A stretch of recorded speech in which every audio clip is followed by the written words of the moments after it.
Students કેમ છો? મજામાં ને?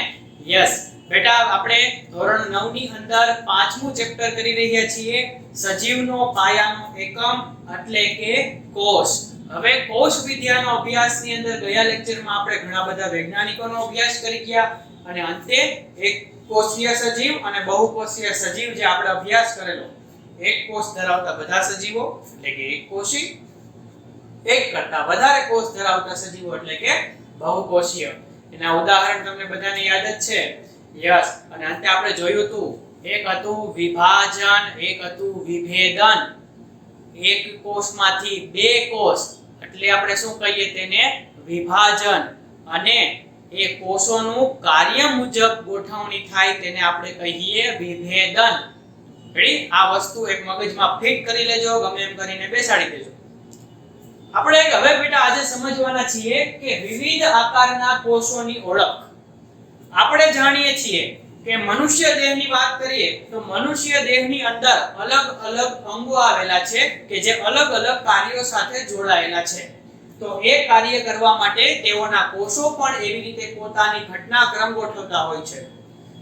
જે અંગનું જે કાર્ય તે મુજબના તેના કોષો. તદુપરાંત કોષોના આકારની અંદર પણ વિવિધતા જોવા મળે છે. મેં તમને ગયા વખતે ચોરસ કોષ દોરેલો હતો, એ લાક્ષણિક કોષ હતો જેની અંદર કોષ કેન્દ્ર, કોષ રસ અને કોષ રસ પટલ. આટલો અભ્યાસ આપણે કરી ચૂક્યા છીએ. પરંતુ હું બેટા હવે તમને એક ક્લેરિટી અપાવી દઉં કે કોષોનો આકાર અને કોષોની સંખ્યા દરેક સજીવની અંદર, દરેક અંગમાં, દરેક પેશીમાં અલગ અલગ હશે. યસ, આ પણ વસ્તુ એક અહીંયા ક્લેરિફાઈ કરવી જરૂરી છે. એવી જ રીતે આપણે અહીંયા અલગ અલગ કોષોનો જે આકાર જે છે તેના વિશે અભ્યાસ કરવાનો છે બેટા. તો સૌપ્રથમ ખ્યાલ જો મેળવીએ તો સૌપ્રથમ અહીં આકૃતિ અંદર તમને દેખાય છે તે મુજબ એ આકૃતિ જે છે તે છે મેદકોષ. હવે સર મેદકોષ એટલે શું થાય? ચાલો જો હું લખું છું કે આપણી પહેલી આકૃતિ જે છે તે કોની છે? મેદકોષ. હવે મેદ એટલે થાય ચરબી. યાદ આવી ગયું ને? યસ, મેદ એટલે થાય ચરબી. એટલે કે ચરબીના જે કોષ હશે તેઓનો આકાર કંઈક આના જેવો હશે. એમાં જો યલો કલરનો ભાગ છે એ ચરબીનો ભાગ દર્શાવે છે બેટા. અને ચરબી આપણા શરીરની અંદર જમા થાય છે, જે આપણને યસ તાજા મળે તો કરે જ છે, પરંતુ એક ઊર્જાનો એક સ્ત્રોત પણ છે. આપણે અહીંયા બાયોલોજી સમજીએ છીએ તો ચરબીનો ઘટક એક આપણા શરીરની અંદર ઊર્જા માટે જરૂરી ઘટક છે બેટા, અને તેના માટેના આ કોષો છે. ઓકે, ચાલો ત્યારબાદ સેકન્ડ વન છે, તમને આકૃતિ દેખાય છે તે છે સ્નાયુઓ, તંતુઓ. બીજું કોણ છે? સ્નાયુ તંતુ. રેડી? રેખીય સ્નાયુ તંતુ આપણે જેને કહેવાય. હવે આપણા શરીરની અંદર આપણા જે હાથનું ઉદાહરણ લઈએ તો હાથના ઉદાહરણ મુજબ તેના કાર્ય કરવા માટે જે આખી આ સ્નાયુ તંતુ જે આપણી ચામડીની અંદર અહીંયા પાછળના ભાગમાં હશે, તો એ સ્નાયુઓ જે બધા રેખીય સ્નાયુઓ જે છે તે આપણને શું આપશે? આપણા હાથને કાર્ય કરવાની એક ક્ષમતા આપશે.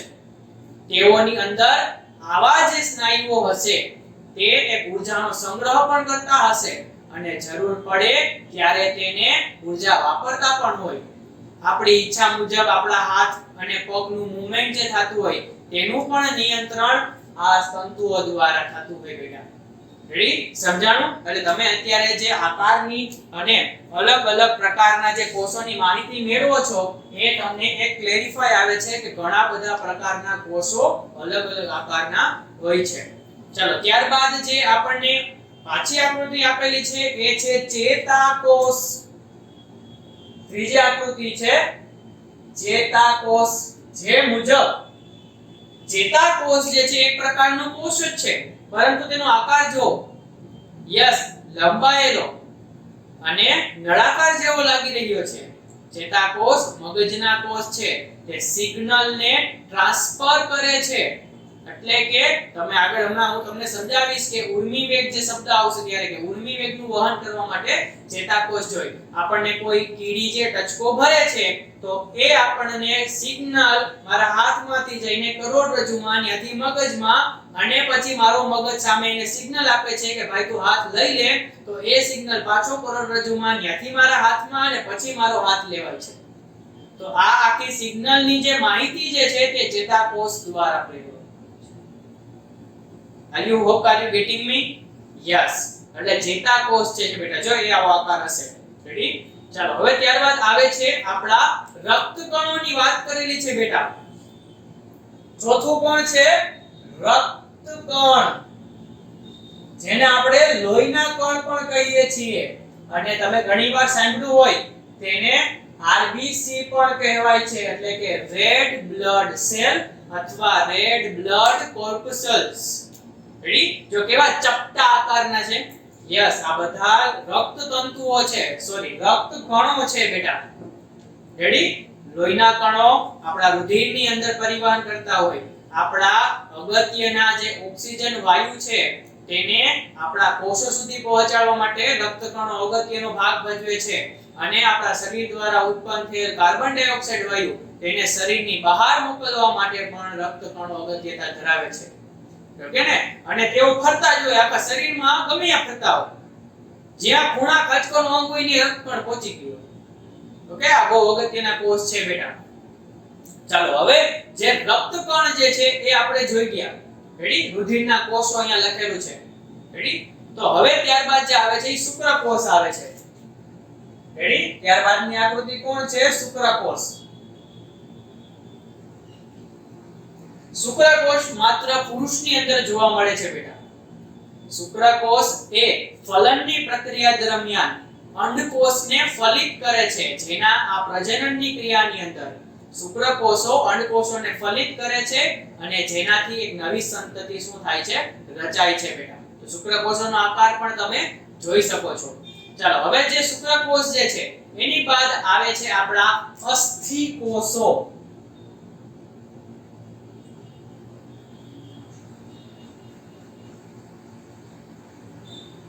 અસ્થિકોષોની વાત કરેલી છે બેટા, એટલે અહીંયા અસ્થિકોષોનો અર્થ એ થશે કે જે આપણા હાડકા જે હોય છે તેની અંદરના કોષોની વાત કરેલી છે બેટા. તો એ અસ્થિકોષો શું હશે? આવા હશે. રેડી? એનો આકાર તમે જોઈ શકો છો. ચલો ત્યારબાદ આવે છે છેલ્લું અંતિમ જે છે એ અંડકોષ છે. રેડી? અંડકોષ ફિમેલ ની અંદર અંડકોષ છે એ ઉત્પન્ન થાય છે. દરેક સ્ત્રીની અંદર માસિક સ્ત્રાવ દરમિયાન એક અંડકોષ છે જે નિર્માણ પામે છે. અંડપીંડમાંથી અંડકોષનું શું થાય છે? નિર્માણ થાય છે અને ફલનની ક્રિયાની અંદર પ્રજનનમાં આ કોષ અને શુક્રકોષ બંને ફલિત થાય છે અને જ્યારે યુગ્મનજના નિર્માણથી નવી સંતતિનું શું થાય છે? નિર્માણ થાય છે. ઓકે બેટા, I hope are you getting me? Yes. તો આ બધા જે અલગ અલગ પ્રકારના કોષો જે છે એ તમને માહિતી આપે છે કે ચોરસ ડબો જે છે એ કોષ નથી. રેડી? એવું મગજમાં ન બેહારતા ગમે અસર તો આ ચોરસ ડબો આમાં કેમ ફિટ થયો હોય? નહીં, કોષો અલગ અલગ આકારના, અલગ અલગ કદના હોઈ શકે છે અને એનું ઉદાહરણ તમે અહીંયા જોઈ શકો છો. રેડી? હવે તેઓનો આકાર, તેઓની સંખ્યા, તેઓના કાર્ય મુજબ આધાર રાખે છે. રેડી? એ આપણો નેક્સ્ટ ક્વેશ્ચન છે. તો ચાલો બેટા તમે ડાયાગ્રામ આના વ્યવસ્થિત સારી રીતે બનાવો. રેડી? હવે નેક્સ્ટ હવે આગળ આપણે જોઈએ છીએ. રેડી? ચાલો હવે બેટા આપણે નેક્સ્ટ અભ્યાસ કરવાનો છે કે એક કોષીય સજીવોની અંદર શ્રમ વિભાજન. હવે અહીંયા શ્રમ વિભાજન ભણવાનો અર્થ એ થાય છે બેટા કે દરેક કોષ જે છે તે પોતાનું એક લાક્ષણિક કાર્ય ધરાવે છે અને તે મુજબ જ તે એ અંગની અંદર ગોઠવાયેલો હોય છે. બરોબર ને? આપણને ખબર જ છે કે શરીર, અંગતંત્ર, અંગ, પેશી અને કોષ, બધા કોષો ભેગા મળશે અને એક પ્રકારની પેશી બનશે. ઈ જ પેશીઓ બધી ઘણી બધી એક અંગનું નિર્માણ કરશે અને જે આખું સ્વતંત્ર શરીર જે છે નિર્માણ કરશે. તો હવે અહીંયા બેટા પહેલા અર્થ સમજવાનું થશે કે શ્રમ વિભાજન એટલે શું. મેં તમને વિભેદન અને વિભાજનનો અર્થ પહેલેથી જ સમજાવી દીધો છે કે આપણે અહીંયા જોઈએ કે શ્રમ વિભાજન, વિભાજન એટલે શું થાય? કાર્ય મુજબ વહેંચણી. રેડી? શ્રમ વિભાજનનો અર્થ એ જ છે કે જે કોષ જે છે બનેલો છે તે કોષની કાર્ય મુજબ ગોઠવણી કયા અંગની અંદર થશે તે આપણે અહીંયા અભ્યાસ કરવાનો છે. ચાલો મુદ્દા જોતા જઈએ અને સમજતા જઈએ કે એક કોષી સજીવ હોવાથી તેમાં ઉચ્ચતમ પેશી યસ એટલે કે ઉચ્ચ કક્ષાના જે બધા સજીવો છે તેની મારફત પેશી અંગ કે સ્વતંત્ર શરીર જે છે તંત્ર જેવું આયોજન નથી. એક કોષી સજીવ આવો એક તો છે બેટું નાનું એવું એક જ કોષ છે તો એ તો દેખીતી વાત છે કે ઉચ્ચતમ બધા સજીવો હોય છે ઉચ્ચ કક્ષાના બધા સજીવોની માફક તેની અંદર પેશી અંગ આવી રચનાઓ હોતી નથી પરંતુ ચોક્કસ કાર્ય કરવા માટે કોષીય અંગિકાઓ આવેલી હોય છે. એ એક જ કોષની અંદર તેનું જ બધું કાર્ય થતું હોય છે. જે મુજબ ત્યારબાદ લખ્યું છે કે કોષમાં ચોક્કસ દ્રવ્યનું નિર્માણ અન્નકણોનું પાચન અને કોષમાંથી ઉત્પન્ન થયેલા ઉત્સર્ગ દ્રવ્યોને દૂર કરવા માટે ઘણી બધી અંગિકાઓ આવેલી હોય છે. હવે જો અહીંયા એક વસ્તુ ખાસ સમજો બેટા. પહેલા ઉચ્ચ કક્ષાના સજીવો લઈએ એટલે કે આપણે માનવની વાત કરીએ તો માનવની અંદર હૃદયના કોષ, હાથના કોષ, પગના કોષ, મગજના ચેતાકોષ, એવી જ રીતે તંત્ર અલગ અલગ છે પાચન તંત્ર, ઉત્સર્જન તંત્ર, વહન તંત્ર, આવા બધા એક આખા વર્ગની અંદર ડિવાઇડ થયેલા સારા ઉચ્ચતમ તંત્રો આવેલા છે જે પોતાનું કાર્ય વ્યવસ્થિત રીતે કરે છે. હવે એ આપણી એક વિકસિત એવી પ્રણાલી કહેવાય અને એના મુજબના કોષો આપણી અંદર બનતા હોય. હવે એક કોષી સજીવની અંદર આવી કોઈ એવી ખાસિયતવાળું તંત્ર ના હોય, માત્ર એક જ કોષ હોય જેની અંદર બધી ક્રિયાઓ થતી હોય. ચાલો એક ઉદાહરણ આપું છું બરોબર હાઈ ક્લાસ મસ્ત. અહીંયા એક કોષી વાત છે તો જો અમીબુ છે બરોબર. અમીબાનો કોઈ સ્પેસિફિક આકાર ન હોય. આ અમીબાનું કોષ કેન્દ્ર છે અને અહીંયા આની અંદર શું આપેલા હશે અલગ અલગ કોષ રસની અંદર બધા અંગિકાઓ આવેલી હશે. બરોબર. દાખલા તરીકે માનો કે અહીંયા આ શું છે ગોળાકાર રસધાની છે. બરોબર. આનું નામ આપું છું રસધાની. તો એ શું કરશે આ અહીંયા પછી જો તમે માનો કે ખોટા પગ જે છે બરોબર અમીબાના ખોટા પગ એટલે એક ખોરાકને ગ્રહણ કરશે એટલે આ ગ્રહણ કરવા માટે લ્યો જો મસ્ત સમજવા જેવી ઘટના છે. એટલે આ ગ્રહણ કરવા કોને ખોરાકને ગ્રહણ કરવા માટે રસધાની આવેલી છે. તે શું કરશે સૌપ્રથમ માની લો કે ખોરાકનો પણ અહીંયા અંદર આવી ગયો. હવે એની પાસે કઈ જો આપણે કે મુખની અંદર જાય ત્યાંથી અન્નનળીમાંથી પછી કઈ જગ્યાએ છે જઠરમાં, ત્યારબાદ મોટા આંતરડામાં, નાના આંતરડામાં. અહીંયા એવું કાઈ નહીં, માત્ર એક કોષ સીધો કોષ રસની અંદર ખોરાકનો પણ દાખલ થઈ ગયો. ત્યાંથી પછી રસધાની અંદર જશે અને ત્યારબાદ એવી કાંઈક એવી રચના થશે. દાખલા તરીકે જો આ અમીબા છે બરોબર એની અંદર આ ખોરાકનો કણ જે છે એ ફરતો અહીંયા આવે, અહીંયાથી આ ભાગ તૂટી જાય અને આટલો ભાગ અહીંથી ખોરાકનો કણ બહાર આવી જાય અને આ થઈ ગઈ એની ઉત્સર્જનની પ્રક્રિયા. વાત થઈ ગઈ પૂરી. તો તમે ડિફરન્સ બેનો સમજી શકો છો કે આપણી અંદરના કોષો આપણા કાર્ય મુજબ વિભાજિત થયા છે. શ્રમ વિભાજન તેની અંદર અમીબા એક કોષી સજીવ છે. હવે તેની અંદર પણ કાર્ય કરવા માટે કે ખોરાકને ગ્રહણ કરવા માટે આ ખોટા પગ ઉત્પન્ન કરશે, ત્યારબાદ ઉત્સર્જનની ક્રિયા માટે પોતાની દિવાલને તોડશે. તો આવી ક્રિયા માટે પણ એના કોષો શું થયા છે વિભાજિત થયા છે. યસ જો મસ્ત ટોપિક છે એટલે ડીપલી કરાવું છું. રેડી? એટલે એના માટે એના કોષો શું થયા હશે ડેવલપ થયા હશે અને એ પ્રમાણે એના કોષોની ગોઠવણ થઈ હશે. ઓકે. એટલે જો એની માં લખ્યું જ છે કે આપણે જે શ્રમ વિભાજન થાય છે કે ખોરાકને ગ્રહણ કરવા માટે યસ અન્નકણોનું પાચન કરવા માટે ઉત્સર્જન કરવા માટે ચોક્કસ અંગિકાઓ આવેલી હોય છે. એટલે કે એક કોષી સજીવ જે છે તેઓની અંદર ઘણા બધા એક જ કોષ હોવા છતાં પણ તેની અંદર શ્રમ વિભાજન જે છે તે જોવા મળતું હોય છે બેટા. Yes. Okay. Are you getting me? Okay. તો ચાલો બેટા હવે તમે આ એક કોષી સજીવનું શ્રમ વિભાજન છે તેને લખી લ્યો. હવે ત્યારબાદ નેક્સ્ટ આપણે આગળ હમણાં જોઈએ છીએ. ઓકે બેટા.